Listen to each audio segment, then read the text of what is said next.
What's good, YouTube? It's your boy Potential. As you already know, Resident Evil 9 or Resident Evil Requiem is around the corner, and I'm excited for the game to come out. I am a much more newer Resident Evil fan. I started Resident Evil quite late, so I was pretty busy catching up with the whole Resident Evil lore, starting from Biohazard all the way to Resident Evil Village. And as a newer RE fan, I wasn't aware that Resident Evil is not for beginners. I went into this game fully thinking things would be sweet. I got humbled so quick. I will admit that Resident Evil is one of the few games that can scare me. Resident Evil is one of those games that keep you on your toes. It makes you feel the anticipation. You never know what's going to happen next. You can guess, but you just never know what's going to happen next. Playing as Ethan, if there was a word to describe Ethan, I'm going to say very resilient. Because me personally, I would not be able to deal with this abnormal, highly dysfunctional family. You can even throw in the fact that his wife is abnormal. But enough of Biohazard. I finally finished Resident Evil Village, and these are just some of my experience and thoughts. A lot of stuff happened in the village. I don't know where to start, honestly. I'm gonna start with the bosses. It's not gonna be in perfect order, but I'm gonna start with all the bosses. Starting with Lady Dimitrescu. I'm gonna just go with Lady Dima. Before addressing the Lady Dima herself, let me address her daughters. These sisters are like mini bosses. They're not too hard to fight. They got powers. They turn into some parasitic fly. To me personally, they're more on the annoying side, but as their power shows, they turn into bugs. And what are bugs good at doing? Annoying you. I went into this castle fully ready to take down Lady Dima. And I wasn't familiar with her game. I didn't know she moved like this. Spare me 7 minutes. 7 minutes is all I need. Get out! They said Lady Dima was 8 foot, and at first I didn't believe it, but now I have a closer look. Yeah, I can see it. Especially with her standing next to her two daughters. Hold on. Oh, yeah, damn. Don't worry, guys. Everybody get out the castle. I got this one. All that aside, she's a pretty tough adversary. Since guns are ineffective against her, the game made me go treasure hunting for some ancient daggers just to kill her. And the crazy part is that dagger killed her base form, not her final form. So what was the point of me getting the dagger? She enters her final form, turning into this monster looking thing. This flying monster, obsidian looking thing. I don't know, whatever y'all want to call it. Like every boss, she was extremely hard to kill. Well, not extremely hard, but it took quite a while to kill her. Nonetheless, I still got the job done. I'm too cold for these bosses, like my last name, Winter. Let him cook! The next boss is this creepy Annabelle looking doll. Her name is Angie. Out of all the bosses, her part was the only one that scared me. But then again, I never liked dolls. Out of all the little kid toys, dolls just creep me out. And the funny thing about me saying that is the dolls were not even what scared me. What scared me was this big baby oogly boogly looking thing that was crawling around the floor. I'm playing the game 11 p.m. nighttime, and my room is dark and outside is dark. And it doesn't help that Ethan is in a dark room, because this baby jumps out of nowhere and scares the hell out of me. Like, he jump scares me. That was the first time I actually screamed. I have a question for the people that created Resident Evil. Where the fuck my weapons? Nah, because you're telling me I had all my weapons. I go inside the building, all my weapons are gone. I need some answers. Because let me have my weapons. The moment I see this thing, no words are needed.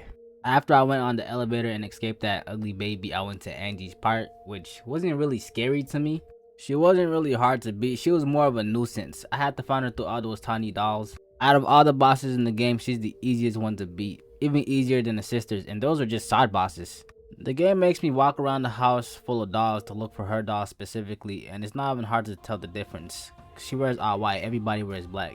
I end up finding her, I grab her, I stab her with the scissors to get the job done. Mission finished. Like I said, the easiest boss to fight. Next we got this downgrade version of Blight. His name is Salvatore. He has the toughest name out of all Miranda's kids, yet he's the worst looking one. I pull up on Salvatore. He over here talking about mother. I will make you proud. He remind me of one of those kids that get neglected by their parents and never get attention. This scene got me irritated because Ethan got what he came for and he's taking his time to talk to him. Why are you talking to him? This thing. I noticed how I call every creature in Resident Evil a thing, because you can't describe their build. They're just built. They're like a discombobulated bacteria. He was easy to escape, so in my head I was like, I already know where this is headed. When the boss is very easy to escape, it's quite the opposite. The game made me go look for the boat key. This game loves making people treasure hunt. But it's cool. I grab the key, then I have to go walk all the way back to the boat. I'm on the boat. I finally made it to my destination, wherever this place is. I get off the boat, I walk to this tent looking thing. It looks like a secret lair. Somebody had to be doing something here. Ethan was not paying attention, so they put him in a headlock. Ethan managed to throw the man off him. The man knocked him back down. Turns out it was just one of Chris Redfield's men. Chris in the background just oral farm and talk about, I'm surprised you made it this far. Like my last name not Winters. I'm telling you bro, I'm too cold. Then he's gonna say, Hashem, something happened to you. Ethan said you pulled up to my house. Empty the clip on my wife. Okay, sure, that was not Ethan's wife, that was Mother Miranda, but from Ethan's perspective, that was his wife. After you let off multiple rounds on my wife, you shot her a few more times. Shit, that's an understatement. More than a few times, just to make sure she's dead. Then you proceed to take my baby away from me, my sweet baby that I would give the world just to protect her. After that, you proceed to knock me out, dragging me on the floor and kidnapping me. I'ma need some answers. Hold on. You told me Chris has an all-black designer fit, military style, with the black Timbs, and he couldn't put Ethan on? Don't get me wrong, Ethan got that father drip. He has a calm fit. He has the pose down, but he could always do better. Like, I mean... He has no Balenciaga, no Supreme, no Rick Owens. I mean... I rest my case, that man Chris is gatekeeping the fit. Miranda somehow knows Chris is in the village. And according to what Chris and his team said, you could just assume that something is closing in very fast. Ethan here trying to get some info too. Chris hit him with the, you're a civilian, stay out the way. Man, my baby got taken. Fuck that. I'm a grown ass man, don't tell me what to do. Something's moving fast in the water and it's closing in fast. Chris pushes Ethan last second to save him from whatever was coming his way. Ethan fell into the water. He was trying to find his balance. Eventually he found his way back up to the surface. Shit, as I'm getting up to the surface, I look to the side of me. Salvatore ugly ass behind me. This man really walked up to me yapping about something, but it's so hard for me to understand what he's saying because I'm too busy looking at his body. And I'm wondering to myself, what did Miranda do to go wrong with this experiment? To make matters worse, he started throwing up green substance. It's already hard enough seeing him. Nobody's trying to see him throw up. He falls into the water to enter his final form like he's a mermaid or some shit. He turns into some big fish, and right now I'm not in safety territory, so I gotta run to the bridge. I'm running as fast as I can, but I barely make the jump. I end up finding a way to the power panel that controls the water gate. Looks like there's more ways to catch a fish than just the net, but I figured out there's no power, so now I gotta look for the battery for it. Hooray, very exciting, more treasure hunting. I'll make it all the way down to this old busted tower, and I have to get to the top to get the item I'm looking for. And as I'm going up top, the handle for the gear breaks down on me. I'm left to find a new handle for this gear. So now I gotta go further down to this shallow bridge. Mind you, that big ass fish is still in the water and he's moving super fast. He's moving as fast as a torpedo fish. One mistake, my ass gonna fall into the water. I'm gonna get turned into fish food. The most irritating part of this mission is constantly pulling this handle down. Because once you pull the handle down, this tiny bridge pops up and you'll have a limited time before it goes back down. So you have to keep pulling the handle over and over, back and forth. And you know, it just gets repetitive. Once I was done with this part, it felt like a weight was lifted off my shoulder. Got the handle that I was looking for, I made my way to the top. But I still wasn't at the main building, so I had to zipline back. This big ass fish jumps out the water, almost catches me by a centimeter. This big ass mutated goldfish. Gravity must not exist for him or something. Either way, I avoided being a Scooby snack. A win is a win. Now that I am at the main building, I can finally make my way to the top. I travel all the way to the control panel to let the water bridge down. But in order for me to open the gate, I had to follow the patterns in the color sequence. I got done putting the sequence together. One would think, after taking the fish out of water, things would be over, but I forgot. I'm playing a game called Resident Evil. None of the creatures in this game are normal. Now I'm fighting Salvatore on land in his final form. He spits some green shit on me. I don't know how Ethan does it. At this point, a shower is not enough. They're gonna have to baptize me. I'm gonna need that deep cleansing, I'm not gonna lie. Regular bullets are ineffective against him. You have to shoot the middle of his core. That's his weak point. I didn't even use bullets like that. I use explosives. Don't bother using guns on him unless you're gonna hit the running gun. Shoot his weak spot and run. Like every boss, you don't stay down. I prefer to use the explosives. The guns are cool, but they're not as effective as the explosives for the quick takedown. And they get the job done better. He was really getting tired of me, so he went on the rooftop to spit hot acid rain. I'm not gonna lie, like I said, it would take more than a shower. They finna have to deep cleanse me.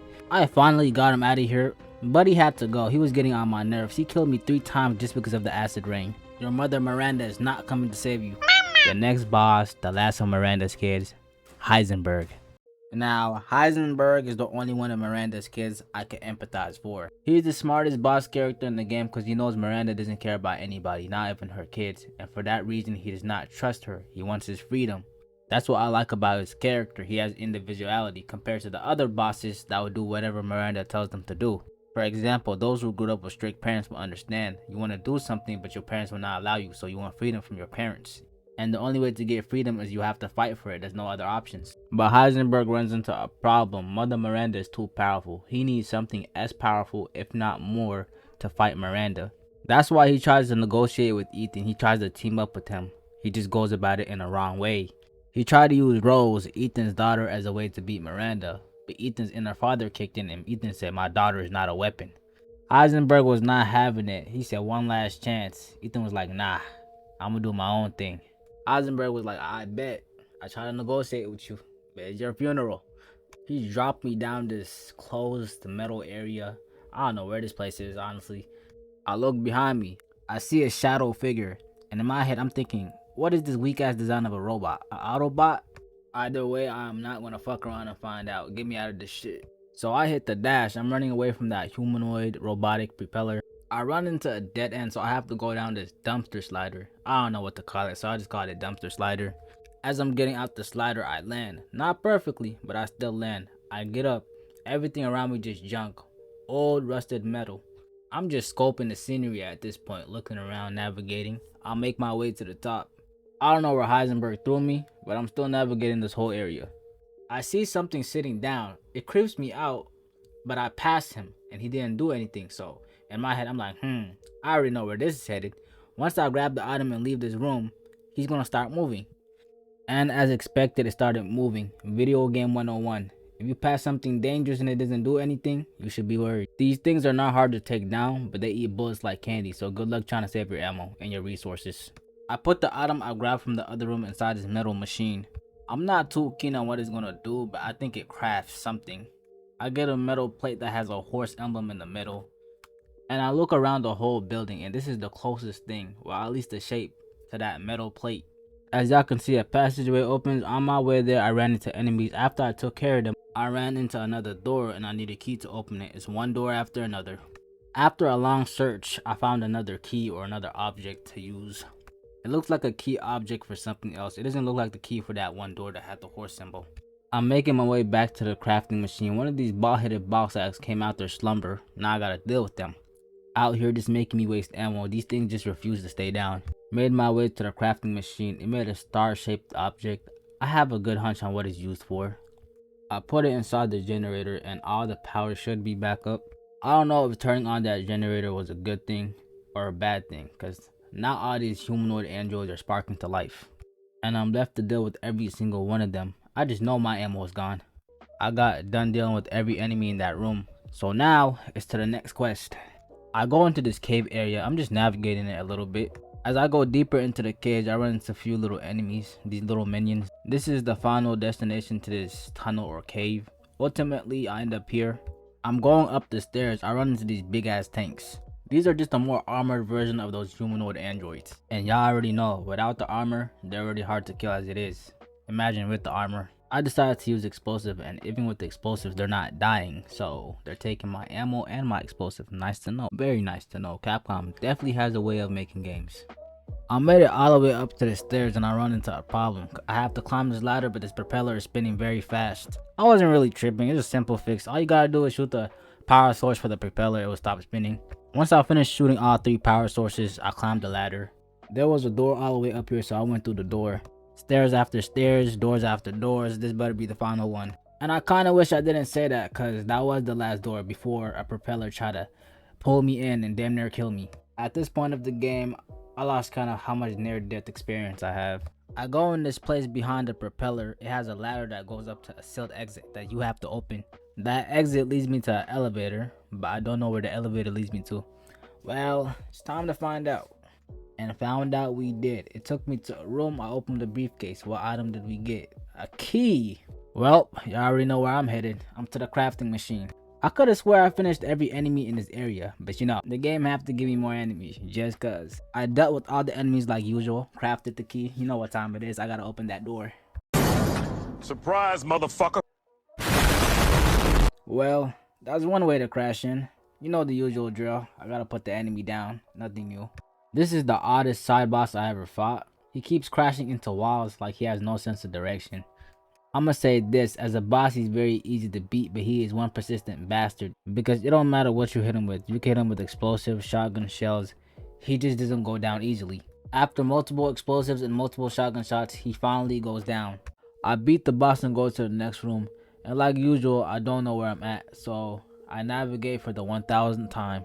I'm walking on this old machine. It looks like it's gonna take me up somewhere. I went up and I ran into the last person I wanted to run into. Heisenberg himself. All the hard work, all the time and effort, just to get knocked back down to ground zero. That has to be frustrating for Ethan. I end up landing in the water and going back up to the surface. I see an old broken vent, so I go in it. It leads me to a dark room. I can't see anything, I'm just looking around. Chris comes out of nowhere and punches me, then takes my gun. And then he has the audacity to say, "You're in the way." I'm in the way. I'll have you know right now, I was the one that was getting rid of all of Miranda's kids in their own turf. The real question is, what was Chris doing? Whose mess is this? I came to this whole village, pulled up on everybody like this. Sorry, bro. Who the hell is this? I'm the type of nigga stand on business, nigga. One man arm against 50, nigga. Which one do that? I stand on business, nigga. I'ma cut Chris some slack cause he left me with this masterpiece here. He left me a vehicle that has an explosive in it with the blade and the switch. I'm about to put this bitch to work. I can't wait till I go up this elevator. I got a nice surprise from Heisenberg. He gonna like it. This man drops from the sky like it's Titanfall. Now I'm left fighting this big ass giant. But it's cool. They make tools for people like this. He started controlling every metal in the area like he Magneto. There's always one thing after another when you're fighting this abnormal ass family. I was having too much fun shooting him down. I forgot my car was made out of metal. He used his magnetism to pick me up, and when did that ever stop me? I shoot an explosive in his face. That shit came with the cost though, cause when I fall down my vehicle was flipped over and I was hurt. He saw me down and almost shredded me to pieces. But he looked back last second to his factory getting bombed. Chris destroyed his factory, and I know bro is heated right now. That's his whole life's work. I know I'm the distraction, but he could have chosen a better time to do that, cause now he's gonna take out his anger on me. Could've swear his power is magnetism. Let me find out he has a wind elemental, cause how is he picking me up? And the most main character plot armor ass shit just happens, cause you're telling me my vehicle just happens to be next to me inside the storm. I find it crazy cause some of these Resident Evil characters be losing the plot. With the powers they have, they should not be losing at all. A win is a win though. I took down Heisenberg and that's all that matters. After taking down Heisenberg, Ethan's on the phone with Chris. Chris told Ethan to stay put and don't do anything stupid and dangerous till he comes. But it's too late. Miranda comes out of nowhere disguised as Mia. But I'm not even gonna drag this story. Long story short, she takes out Ethan's heart and Ethan dies. Then we head over to Chris' part. Chris is trying to understand the whole situation. His men are filling him in with everything that happened. They confirm that Ethan is dead and Miranda was the one that killed him. Now we get to play as Chris Redfield. You see those black slimy obsidian things that surrounding the castle? Yeah, it's my job to destroy it. They're blocking the entrance to the castle. Long story short, Miranda's in that castle and I have to find her to take her down. But before that, I have to deal with these minions. Which I don't mind because I'm playing as Chris. If I was playing as Ethan, I don't want no smoke with these zombified werewolves. Chris got the resources to take down these creatures. Ethan doesn't. Ethan's more so you get what you get and you survive with that shit. I thought there was no end to these creatures, but I finally got rid of all of them along with the barrier that was blocking me from getting to the castle. Once I got into the castle, I was expecting to run straight into Miranda. But then I realized again, the game is called Resident Evil. You're going to get a side boss no matter what you do. Regular AR bullets were not working on him, so I had to zone strike his ass. I bet that mud don't taste good, huh, doesn't it? All those attacks started catching up with him. He started crystallizing. I'm surprised he's even strong enough to pick up that hammer one last time. I end up going deeper in the castle and I run into the Megamyces. I'm not really too sure on what the Megamyces is. All that I know is that it is Miranda's life work and it's like a memory storage. I'ma have to do more research on the lore behind it. I planted the bomb on the Megamyces, now I'm going further into the castle. I end up in the laboratory. I'm just looking around, looking at scientific projects and ideas. I broke the lock for this gate and I opened it. I was not expecting anybody to be in it, but when I saw the person in that place, that's a plot twist right there. I was a little surprised, I'm not gonna lie.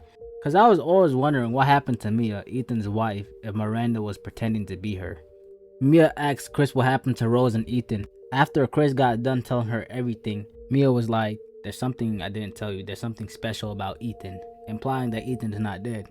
Which leads us here. I don't know where Ethan's at. He's in the dream world, the afterlife. I don't know where these mole characters go after they die. Do they even die? Most likely not. I just assumed he was dreaming because he's seeing a bunch of flashbacks of what happened in Biohazard. I'ma just have to assume I was right and wrong at the same time. Maybe he was in the dream world, but also in the afterlife at the same time. He wakes up in the carriage all hazy and confused. Ethan finally gets up and he starts responding to the voice that's talking to him. It just turns out it's Duke, the merchant. Honorable mentions to this fat ass. He's the one that was giving me all the resources I needed, whether it was guns, ammo, utility. His name is Duke. He's a merchant. He sells stuff. My only real issue with Duke was, just like every merchant, he's very greedy and all his stuff was overpriced. Like, for God's sake, I'm fighting for my life. Give me the gun. I'm out here fighting super mutations. He's just waiting for me to come back so he could take all my money. Duke drops me off his carriage. I don't waste any time. I go straight to the castle. This is it. This is the final moment. Behind this passage that's blocked off lies Miranda, the final boss fight. She out here just powering up, entering her final form. I'm not gonna lie, if I was Ethan, I would have shot her before that even happened. I know that's a universal law in video games and cartoons, but she already has abilities and I'm already at a disadvantage. Why am I letting her power up? Just shoot her. Just shoot her. Look, Capcom, I get it. She's the final boss, but the fact that she can hit me with a 3-piece and leave me at 1 HP, I see now why main characters get plot armor. Yeah, she could have summoned 3 balls and put fire on that shit, and all I could do is sit there and take it. This is my 3rd time fighting her, and the only reason why I'm struggling with her is because I keep running out of ammo. If you were to ask me where my ammo goes, I'ma say it goes straight to headshots. I'm hitting her with the fully loaded semi-auto shotgun to the face, and she's just tanking it. Strong face ass. I know she be bench pressing with her face. After a very long time, I finally beat her. I had to keep shooting her. I kept running out of ammo. I had to pick up the ammo from the floor. I had to throw explosives. I threw everything I had at her. She didn't die. She cleaned up my inventory. I had to use everything in that inventory just to beat her. But hey, I'ma say this. I am so happy I did not put this in nightmare difficulty. My controller would not survive if I ever did that. I'll be out here looking like Flight Reacts. After beating the final boss, Ethan was able to retrieve his baby. I was hoping for much more of a happier ending. Ethan fought like hell to get his baby back. He always put his family first and always try to protect them. It don't matter who you are, what you are, the place, the timing, the environment. He's always going to be the one in the front lines first when his family's involved. I don't care what nobody says. The man deserves his happy ending. Give it to him. That's what I'm talking about. That's why he's the MVP. That's why he's the GOAT. The GOAT. For everybody that's watching this video till the end, I appreciate y'all. I hope y'all like the video and leave a thumbs up. This video took long to make and this game took longer to finish, but it was all a part of the journey and it was worth it. With nothing left to be said, peace out.